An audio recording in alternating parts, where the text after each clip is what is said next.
Here in New York City, this former President Bill Clinton walking out on stage with former Governor Mitt Romney of the Clinton Global Initiative. We will be taking this event, awaiting Governor Romney's comments. Thank you, Governor Romney, for coming here today. I think this is really important.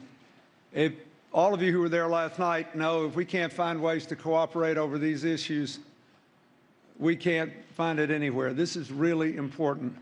And I thought I would introduce him by giving you an example of one personal experience we had together. When I passed the AmeriCorps legislation and signed it through Congress, the model for me was a program based in Boston called City Year, which a lot of you know about it. It's a great program.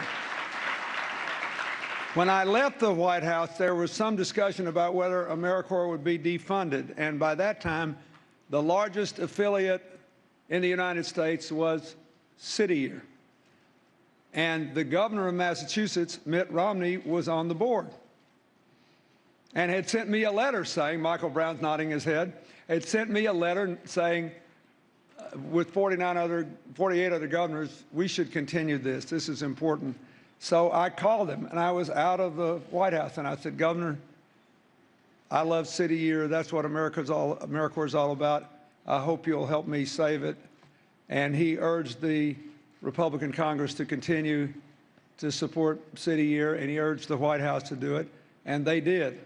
I just visited a City Year program in South Africa, in Johannesburg, where the youth unemployment rate exceeds 40%, but 80% of the City Year volunteers in Johannesburg have a job the day they leave City Year. So it turns out to be good economics as well as good for the society. All of you should know that, and I wanted you to know it. And Governor, I thank you for being here. The podium is yours. Thank you, Mr. President. Thank you. Very nice.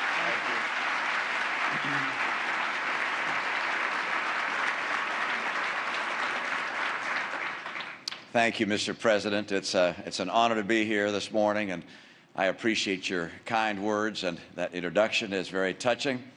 If there's one thing we've learned in this election season, by the way, it is that a few words from Bill Clinton can do a man a lot of good.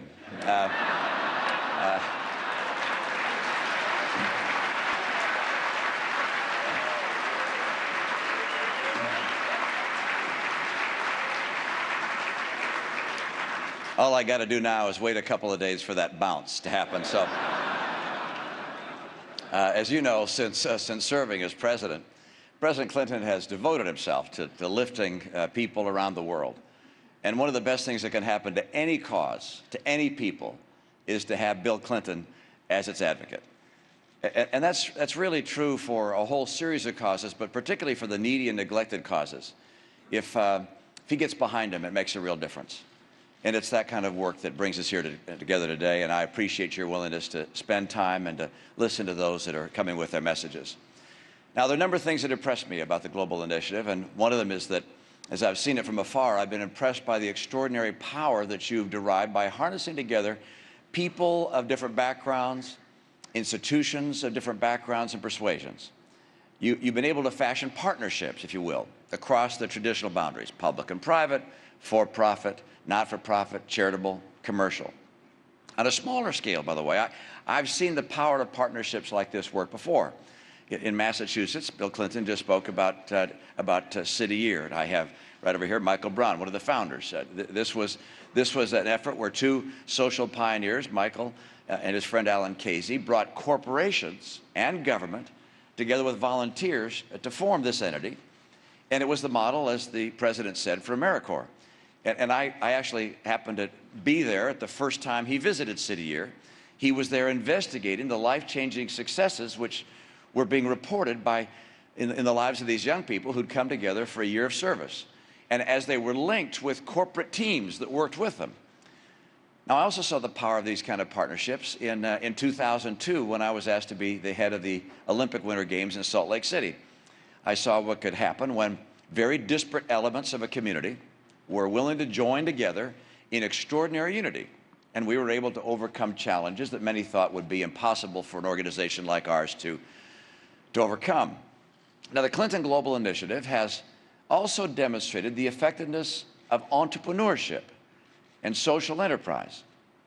You endeavor not only to comfort and assuage the pains of the afflicted, but also to change lives through freedom, through free enterprise, through entrepreneurship, and through the incomparable dignity that is associated with work. Free enterprise, as we know, has done more to bless humanity than any other economic system, not only because it's the only system that creates a prosperous middle class, but also because it's the only system where the individual enjoys the freedom to guide and build his or her life. Free enterprise can not only make us better off financially, it can make us better people. Ours is a very compassionate nation, as you know. We look around the world and we see withering suffering. Our hearts break. Though we make up only 4.5% of the world's population, we donate nearly a quarter of all global foreign aid, more than twice as much as any other nation on earth. And Americans give more than money. Pastors like Rick Warren lead mission trips that send thousands of Americans around the world, bringing aid and comfort to the poorest places on the planet. American troops are the first on the scene of a natural disaster.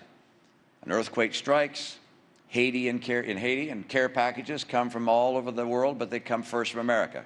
And not far behind, of course, are Presidents Clinton and Bush. But too often, our passion for charity as a people is tempered by our sense that our aid is not always effective. We see stories of cases where American aid has been diverted to corrupt governments. We sometimes wonder why year after year after year of aid and relief seem to never extinguish the suffering and hardship, why it persists decade after decade. Perhaps some of the disappointments are due to our failure to recognize just how much the developing world has changed. A lot of the foreign aid efforts that we put in place some years ago were designed at a time when government development assistance accounted for about 70% of the resources flowing to developing nations. Today, 82% of the resources that flow to developing nations come from the private sector, not the governmental sector. If somehow foreign aid can really leverage that massive investment by the private sector, it may be able to exponentially expand the ability to not only care for those that are suffering, but also to change their lives on a permanent basis. Now, private enterprise is having a greater and greater impact actually on its own in the developing world. As an example, the John Deere company embarked upon a pilot project in Africa where it developed a suite of farm tools that could be attached to a very small tractor. And then the company worked to expand the availability of capital to the farmers there so they could maintain and develop their own businesses. The result has been a good investment for John Deere and a greater opportunity for African farmers who are now able to grow more crops and provide for more plentiful lives of their own.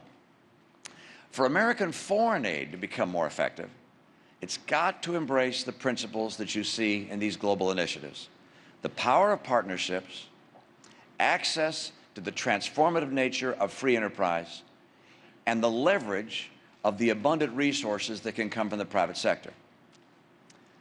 Now, I believe that there are three quite legitimate objects of our foreign aid in this country. First, of course, is to address humanitarian needs, such as the case with PEPFAR, which has given medical treatment to millions suffering from HIV and AIDS. Second is to foster a substantial United States strategic interest. Perhaps it's military or diplomatic or economic. But third, there's another purpose, and one that I think has to receive much more attention and a much higher priority in a Romney administration. And that is aid that elevates people and brings about lasting change in communities and nations.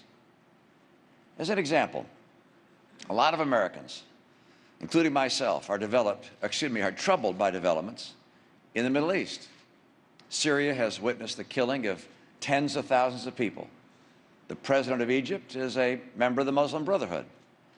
Our ambassador to Libya was assassinated in a terrorist attack. Iran is moving toward nuclear weapons capability. We somehow feel that we're at the mercy of events rather than shaping events. I'm often asked why. What can we do do about it to help lead the Middle East to stability and to ease the suffering and the anger and the hate there and the violence? Obviously, religious extremism is certainly part of the problem, but that's not the whole story. The population of the Middle East is very young, as you know, particularly in comparison with the population of the developed nations. And typically, these young people, as the President indicated a moment ago, don't have a lot of job prospects. The levels of youth unemployment across the region are excessive and chronic. And in nations that have undergone a change in leadership recently, young people have greater access to information. In the past, that was being carefully guarded by tyrants and dictators, but now it's available. They see the good as well as the bad in surrounding societies. They can now organize across vast regions, mobilizing populations. Idle, humiliated by poverty, and crushed by government corruption, their frustration and their anger grows. In such a setting, for America to actually change lives, to change communities and nations in the Middle East, foreign aid must also play a role. And the shape that role should play was brought into focus by the life and death of Mohammed Bouazizi of Tunisia, that street vendor who self-immolated and who sparked thereby the Arab Spring. You probably know this background, but it touched me. He was just 26 years old. He had provided for his family since he was a very young boy. He worked a small fruit stand, selling to passers-by.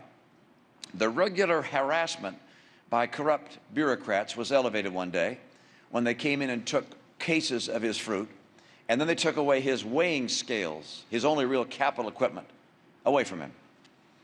On the day of his final protest, witnesses say that an officer slapped him, and he cried out with these words, "Why are you doing this to me? I'm a simple person. I just want to work. I just want to work." Work. That has to be at the heart of our effort to help people build economies that can create jobs, young and old alike. Work builds self-esteem. It transforms minds from fantasy and fanaticism to reality and grounding. Work does not long tolerate corruption, nor will it quietly endure the brazen theft by government of the product of hardworking men and women. To foster work and enterprise in the Middle East and in other developing countries, I'll initiate something I'll call prosperity pacts.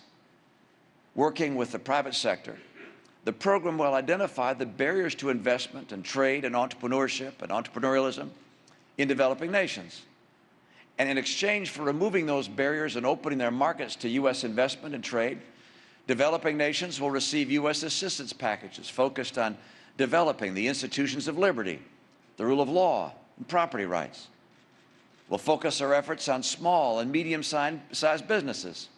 Microfinance has been an effective tool at promoting enterprise and prosperity, but we've got to expand to small and medium-sized businesses as well that are oftentimes too large for microfinance and too small for traditional banking. The aim of a much larger share of our aid must be the promotion of work and the fostering of free enterprise. Nothing we can do as a nation will change lives and nations more effectively and permanently than sharing the insight that lies at the foundation of America's own economy. And that is that free people pursuing happiness in their own ways build a strong and prosperous nation. Now, when I was in business, I traveled to a number of other countries. I was often struck by the vast difference in wealth among nations that were sometimes neighbors. Some of that was, of course, due to geography. Rich countries often had natural resources like mineral deposits or access to waterways for transportation.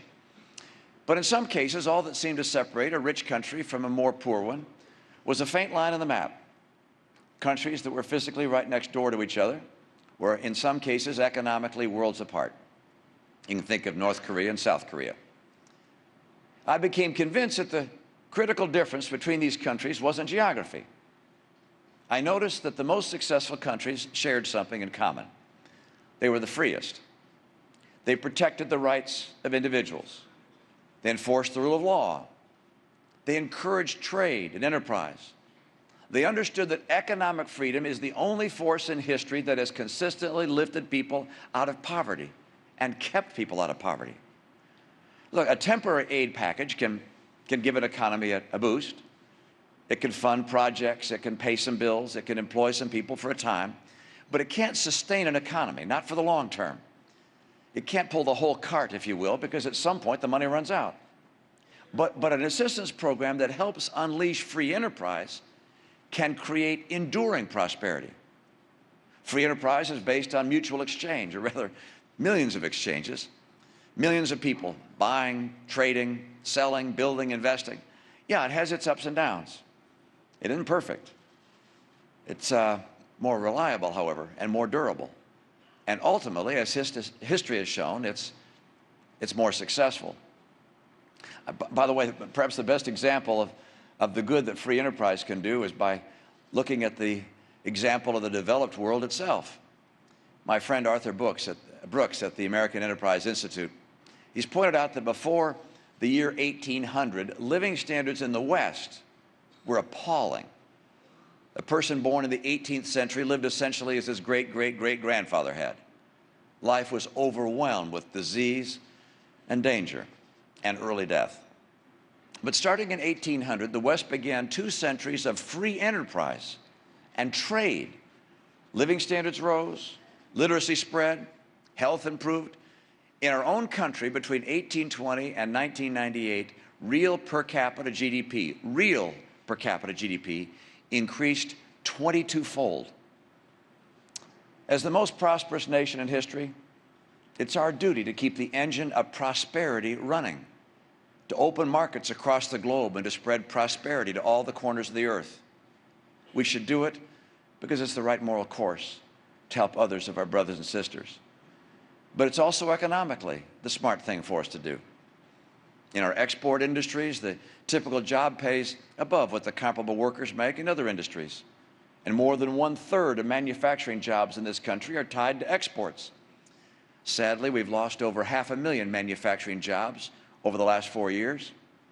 As president, I intend to reverse that trend by ensuring we have trade that works for America.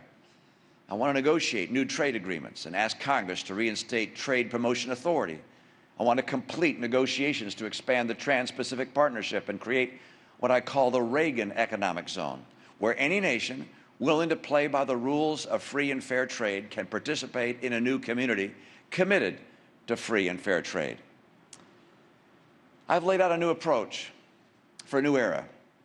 We're going to couple aid with trade and private investment and partnerships to empower individuals, encourage innovators, and reward entrepreneurs. Today, we face a world with unprecedented challenges and complexities.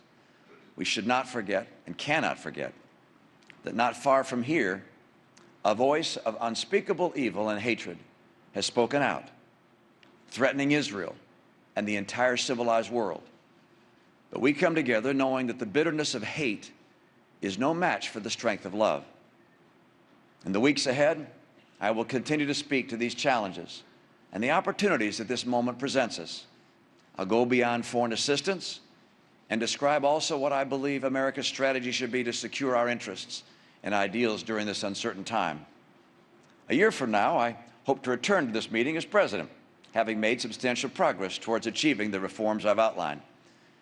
But I also hope to remind the world of the goodness and the bigness of the American heart. I'll never apologize for America. I believe that America has been one of the greatest forces for good the world has ever known. We can hold that knowledge in our hearts with humility and unwavering conviction. God bless you in this great work, and God bless my country and yours. Thank you so very much. It's an honor to be with you.